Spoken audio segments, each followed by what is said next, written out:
kita lihat, salah satu visi Indonesia Emas di tahun 2045 adalah menjadi negara maju.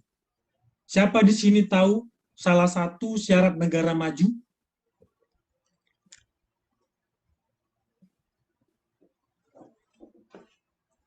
Salah satu. Ada beberapa ya. Oke, baik.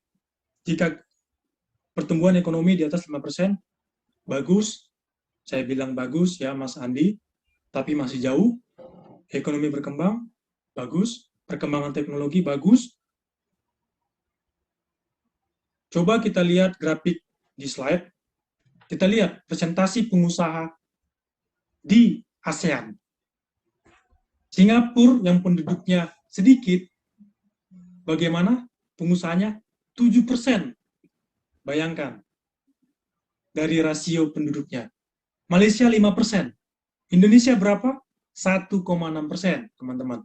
Ini, 1,6%. Ini di tahun 2015. Kita lihat perbandingan Indonesia, pengusaha Indonesia dengan negara lain. Di Amerika, 12% pengusahanya.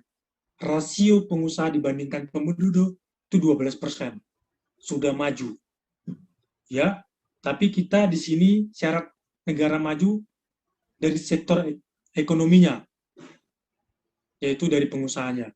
Kita lihat di slide ini yang saya tunjuk pakai kursor, dibandingkan negara maju kita cuma 1,7. Dan sekarang, kalau tidak salah, jumlah pengusaha kita cuma 3,1%. Dan itu sebelum COVID. Tidak tahu setelah COVID ini, mungkin jatuh lagi. Teman-teman mau jumlah pengusaha kita atau entrepreneur nasional habis kembali ke 2015? Tidak, karena salah satu syarat negara maju yaitu jika rasio pengusahanya sebanyak 14% rasio dari jumlah penduduk. Atau sekitar berapa juta ya? Coba teman-teman cari 14 kali 300 juta, kita buat apanya? Perkiraan jumlah penduduk Indonesia 300 juta, 14%-nya dari 300 juta atau sekitar 42 juta adalah pengusaha, teman-teman. Bayangkan, barulah Indonesia bisa dikatakan negara maju.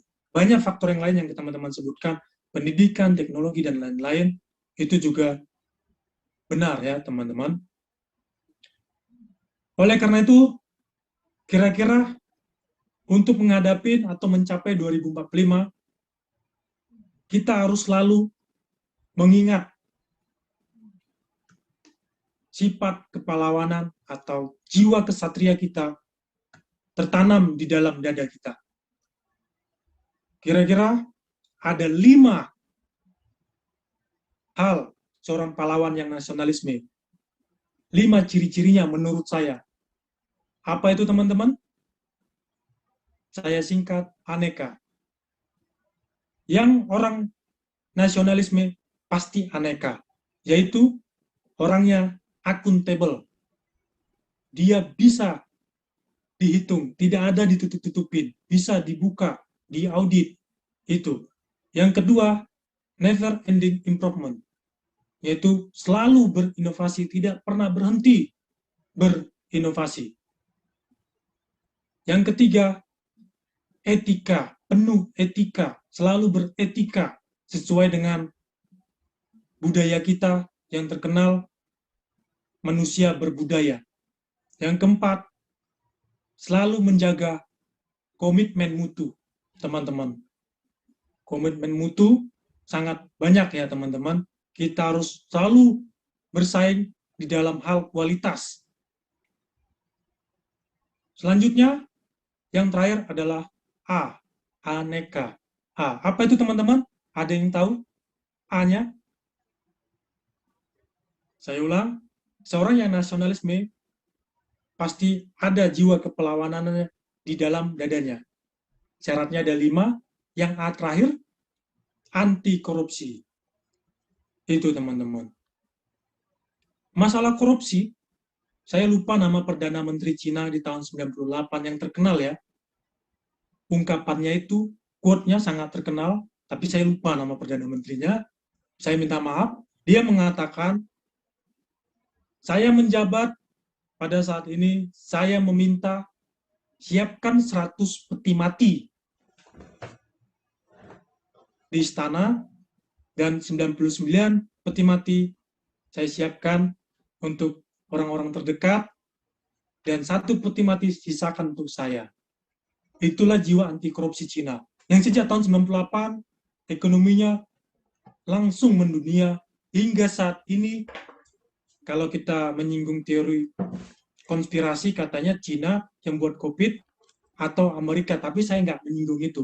Tapi Cina bisa sejajar dengan Amerika saat ini. Luar biasa, teman-teman. Oleh karena itu, nanti tolong dicari siapa nama Perdana Menterinya ya, tahun 98. Sangat terkenal itu. Jadi, selalu tanamkan aneka di dalam dada teman-teman, dan hindarin unsur-unsur SARA. Ya. Tadi kita ingat, salah satunya etnis yang membentuk atau pendiri bangsa ini adalah etnis Tionghoa. BPU PKI ada 4 orang, PPKI ada 3 orang. Ingat teman-teman, bersatu kita teguh, bercerai kita rubuh. Merdeka!